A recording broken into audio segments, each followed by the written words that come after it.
नमस्कार साथियों, आज मैं फिर एमपी टास्क के लिए एक वीडियो लेके आया हूँ। इस बार एमपी टास्क पर जो छात्रवृत्ति हमने स्वीकृत की है या स्वीकृत आदेश बनाए हैं उसको कैसे देखें और कहाँ पर देखें। तो चलिए हम किसी भी ब्राउज़र पर चलते हैं और यहाँ पर आपको tribal.mp.gov.in पर आना है। यहाँ से क्लोज़ करेंगे और क्लोज़ करने के बाद में आपको इस पोर्टल का पेज इस प्रकार से दिखाई देगा। यह जनजातीय कार्य विभाग मध्य प्रदेश का पोर्टल है। इस पोर्टल पर एक ऑप्शन है एमपी टास्क न्यू, इसे हमें क्लिक करना है। क्लिक करने के बाद में इस प्रकार से आपको पेज दिखाई दे रहा है। यहाँ पर आपको अपना डीडीओ कोड यूज़र आईडी के रूप में डालना है और पासवर्ड डालना है। पासवर्ड डालने के बाद में यहाँ पर कैप्चा डालते हैं। कैप्चा डालने के बाद में हम लॉगिन होते हैं। लॉगिन होने के बाद में कुछ इस प्रकार से इंटरफेस दिखाई देगा। यहाँ पर आपने स्वीकृत आदेश बनाए होंगे तो बहुत सी जानकारियाँ आपको होंगी कि जैसे आपको यहाँ पर एससी और एसटी के सैंक्शन ऑर्डर बनाना रहते हैं। यहाँ से आप डिपार्टमेंट से एससी और एसटी कैटेगरी का चयन करते हैं। तो यहाँ डिपार्टमेंट पे मैं आता हूँ, आपको एक बार पुनः बताता हूँ, चेंज द डिपार्टमेंट। तो यहाँ पर देखिए आपको एससी दिख रहा है। आपको जिसका सैंक्शन ऑर्डर देखना है उस पर आपको यहाँ पर टिक करना होगा। टिक करने पर आपको इस प्रकार से डिपार्टमेंट सेट सक्सेसफुली दिखाई दे रहा है। तो मैं यहाँ पर एससी का आपको बता रहा हूँ, इसी प्रकार से आप एसटी का भी आप सैंक्शन ऑर्डर देख सकते हैं। इसके पश्चात हम पेमेंट पे जाएंगे, पेमेंट को क्लिक करेंगे। क्लिक करने के पश्चात में सैंक्शन ऑर्डर पर जाएंगे। सैंक्शन ऑर्डर पर जाने के बाद में यहाँ पर आपको मैसेज कुछ दिखाई देता है, ये मैं पूर्व में बता चुका हूँ। इसको यहाँ से हम हटा देंगे। हटाने के पश्चात आप यहाँ पर देखेंगे कि आपको 3 ऑप्शन दिखाई दे रहे हैं। Post matric SC 11th 12th class, pre matric SC 9th 10th non PFMS, pre matric SC 9th 10th class PFMS. तो मैं यहाँ पर आपको इनमें से एक बता रहा हूँ, आपको जिसका देखना हो उसको आप यहाँ पे सिलेक्ट कर सकते हैं। तो मैं एक यहाँ पर आपको बता रहा हूँ। मैंने यहाँ pre matric SC 9th 10th PFMS को सिलेक्ट किया है। फिर जमा करेंगे। जमा करने के पश्चात आपको सिलेक्ट अकाउंट टाइप करना है। तो यहाँ पर PFMS less than 2.5 lakh select करना है। इसके पश्चात आपको यहाँ बजट लाइन सिलेक्ट करना है। चूँकि हमने पहले वाले बजट लाइन से ही हमने सैंक्शन ऑर्डर बनाए थे तो उसी में हमें यह आदेश दिखाई देंगे। इसके पश्चात यहाँ से हमने स्वीकृत आदेश बनाए थे, परंतु हमें देखना है तो इस स्वीकृत आदेश पर क्लिक करना है। क्लिक करने के पश्चात में स्थिति आप देखेंगे तो यहाँ पे आपको बहुत सारी स्थिति दिखाई देती है।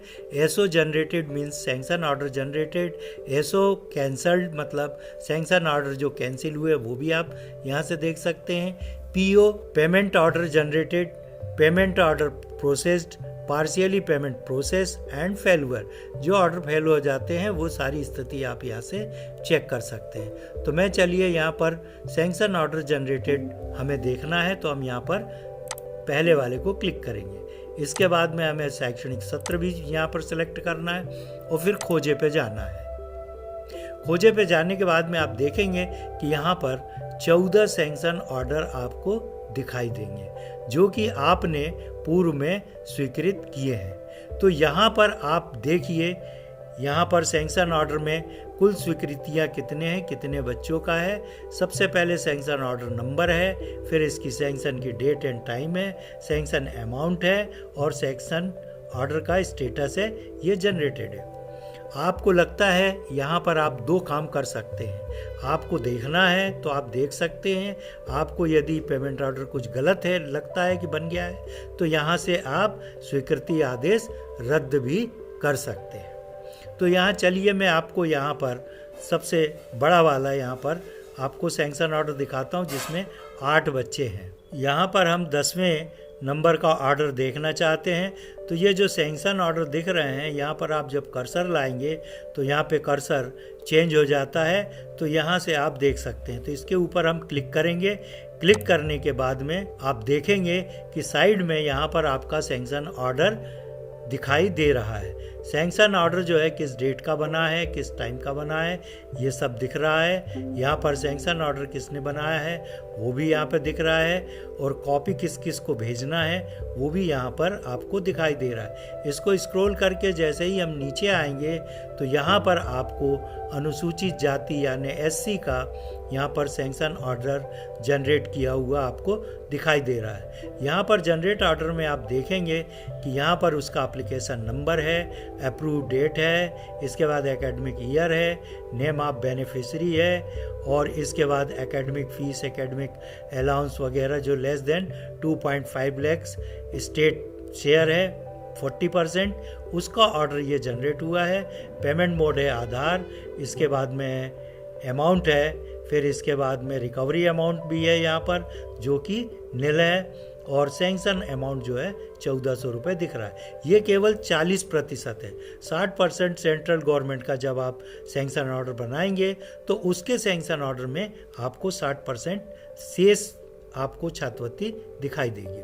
तो यहाँ पर आप देखिए ये हमारे 8 बच्चे हैं और ये 8 बच्चों के सैंक्शन ऑर्डर आपको यहाँ पर दिखाई दे रहे हैं। तो इस प्रकार से आप ST का भी देख सकते हैं और SC का भी देख सकते हैं, और उसमें कई टाइप हैं, आप देख सकते हैं। सभी के ऑर्डर यहाँ से देखे जा सकते। तो यह मेरा वीडियो आपको कैसा लगा? यदि आपके लिए हेल्पफुल है तो आप इसे लाइक करें, कमेंट्स करें, शेयर करें, और मेरे चैनल को अभी तक सब्सक्राइब नहीं किया है या आप नए हैं तो आप सब्सक्राइब अवश्य करें। बहुत बहुत धन्यवाद।